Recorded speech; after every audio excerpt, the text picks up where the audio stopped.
What's going on, y'all? It's Cone back here again today with another video.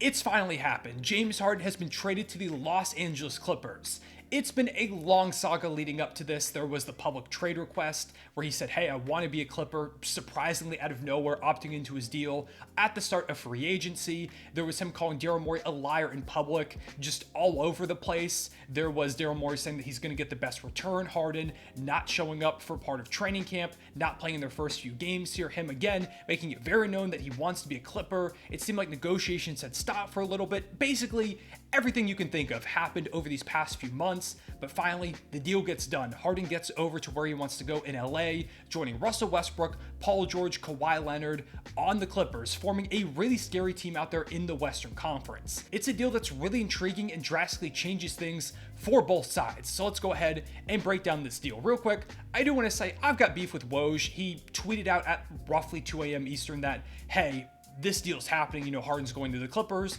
and then went radio silent for 30-45 minutes. We thought he might have fallen asleep, that he might have tweeted by accident.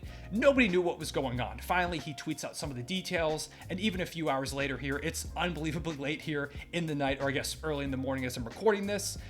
We still don't know all the details specifically. There's some third team, a mystery third team that's sending another first round pick to the Sixers in this deal. We don't know who that is yet. Some people are speculating it could be the Thunder, my favorite team, so I tried to wait for it, but it's 5 a.m. Eastern. I'm just going to go ahead and break down the deal as we currently know it. The Sixers are sending James Harden, PJ Tucker, Filip Petrusev to the Clippers. In exchange, they're getting back Marcus Morris, Robert Covington, Nick Batum, KJ Martin, a 2028 unprotected first-round pick, 2 second-round picks, a 2029 pick swap, and an additional first-round pick that, again, will be routed from some mystery third team. Obviously, it's a lot to break down, but let's go ahead and try and do so. I'm going to start with the Sixers' perspective, and then we'll get into the Clippers, how they're going to look with James Harden. I think this is a perfectly fine deal for the Sixers. I've seen a lot of people on Twitter just destroying Philly for this trade, saying they got fleeced, that it's a disaster, asking what are they doing? Is this the end of Embiid in Philly?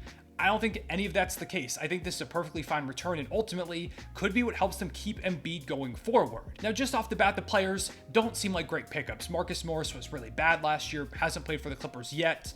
He's probably not going to give you too much, maybe some buckets off the bench if they play him, but ultimately more so just a salary filler kind of guy. Nick Batum also been pretty bad to start the season, only been a few games, but has been pretty ineffective to begin the year.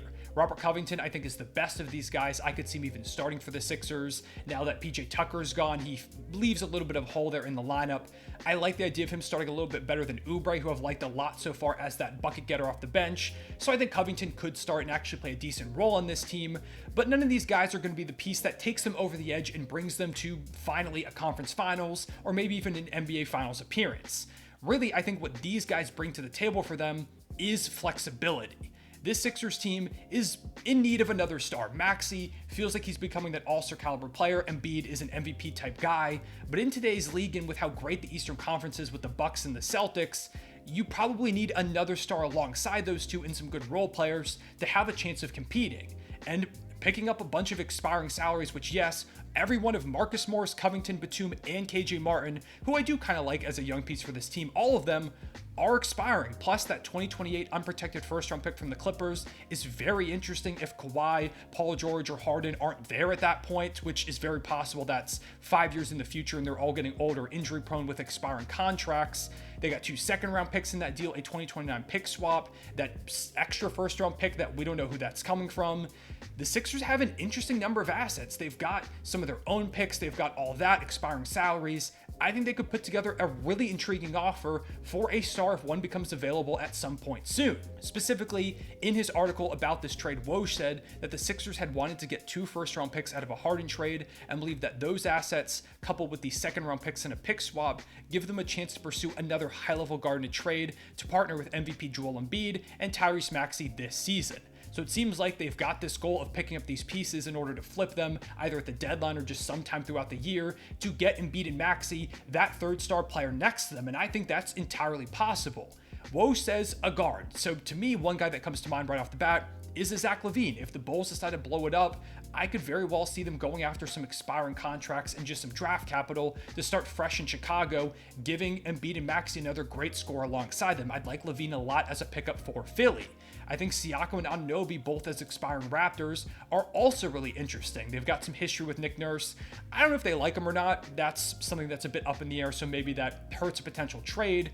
But if the Raptors are thinking, hey, we're not going to re-sign these guys, if they can just get back expiring salaries and some interesting draft capital, it's not a bad pickup for players that might end up leaving for nothing in free agency. So there's all those guys out there, and even if they don't make a deal throughout the year, they're going to have a ton of cap space for free agency. The only guy under contract going into next year is Joel Embiid. Now, Maxey's a restricted free agent. They're going to have to re-sign him for probably a max contract. But beyond those two, nobody else is signed through that point. Tobias Harris's money is going to be coming off the books. All these players they just picked up, and everybody else, every other role player is expiring. Jaden Springer has a team option. He'll still probably be here, but he's making like $4 million. So they're going to have a ton of money for an interesting free agent class that has guys, again, like Anunoby, like Siakam, a DeMar DeRozan will be out there, Klay Thompson, for example, or if they just want to add some role players, a guy like Buddy Hield's out there amongst some others. There's a lot of ways they could reshape this roster. So to me, this trade is all about giving them flexibility. They could either make a star trade throughout the season if one pops up, or you get to free agency, you can sign one of those guys, or just figure something out in the offseason if you're still looking for a trade, because they're going to have just so much money that they can just take in for nothing. So if you're wondering about like a grade or something for the Sixers in this deal, I don't have one off the bat because we don't know what they're going to do with these assets, but I think they've set themselves up really well to maintain flexibility and try and reshape this roster around Joel Embiid the best way possible and keep him here in Philadelphia, not having to trade him somewhere else.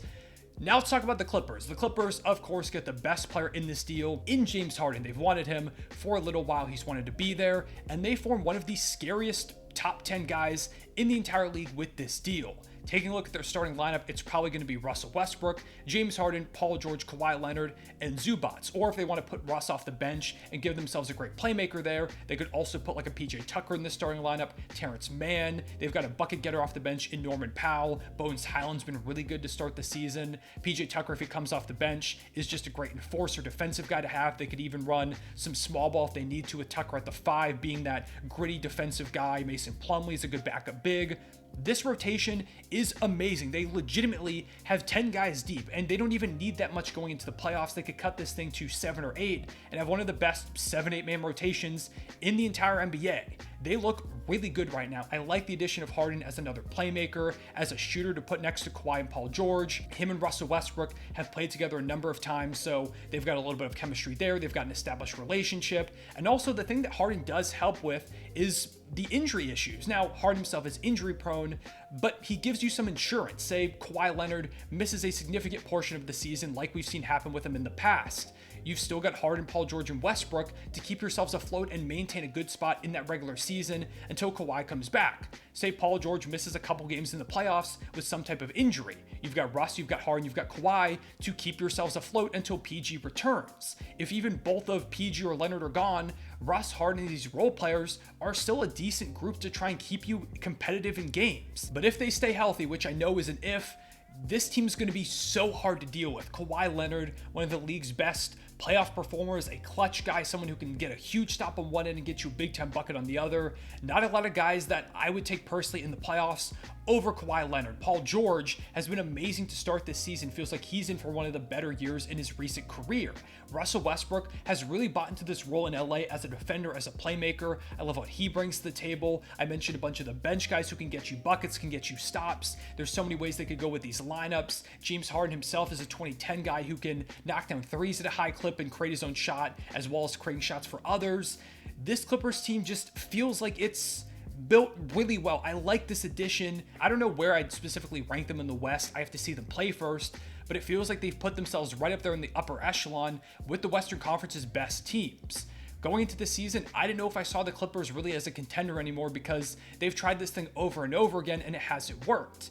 But if you ask me, following the Harden trade, this is the best iteration of these Clippers that we've seen yet. They've truly gone all in on this group. It looks really good. I think they're going to be amazing. But I will say that if it doesn't work out, the potential ramifications could be disastrous. I mentioned this earlier, but Kawhi, Paul George, and Harden are all free agents at the end of this season. Well, Paul George and Kawhi have player options, but I assume they'll test free agency. I would be surprised if they didn't. So if this thing disappoints again, if they fall in the second round, injuries pop up their first round exit or whatever, really just if they don't make it to an NBA Finals, there's a real chance that 1, 2, or even 3 of these guys walk. And if that's the case after giving up all their draft picks, not really having much young talent to build around for the future, it's over. The Clippers are going to be in a really, really bad spot. But that's also a reason why I feel like they almost had to make a trade like this. They had to try and go all in to see if they could make this thing work. They don't have future draft capital. Kawhi and Paul George are getting up there in age. They're nearing expiration on their contracts. They've got to give this thing one more shot. If it doesn't work, it doesn't work, and it probably wouldn't have worked in the first place. But if it does, you look like geniuses going ahead and buying in on James Harden, and you went through all of this, giving up all your assets, all the turmoil, the injuries and everything. If you can just get a ring, it's all worth it in the end. So to me, I think this is a trade that the Clippers really had to go out there and make. They went ahead and they did it. We'll see if it ends up working out for them. I think this Clippers team is really good. I like it for the Sixers too. All around, I think this is a pretty solid trade for both sides. Again, we'll figure out what that third team is and if anything else changes. But for now, let me know what you think about this deal. Let me know what you think about James Harden on the Clippers. Do you like the fit of him alongside PG, Kawhi Leonard, Russell Westbrook? Where do you put that team in the ranks of the Western Conference? For the Sixers, do you like their return? If they do end up flipping the pieces for a star, what star do you think it is? Could it be Levine, a Siakam, and Anunoby? Or is it someone else that I'm not really keeping an eye on? But for right now, please leave a like and subscribe if you enjoyed. I stayed up really late making this video. I'd really appreciate it. And yeah, I think that's all I've got for this deal. Really appreciate y'all's support. I'll see y'all later. Real one, say it back.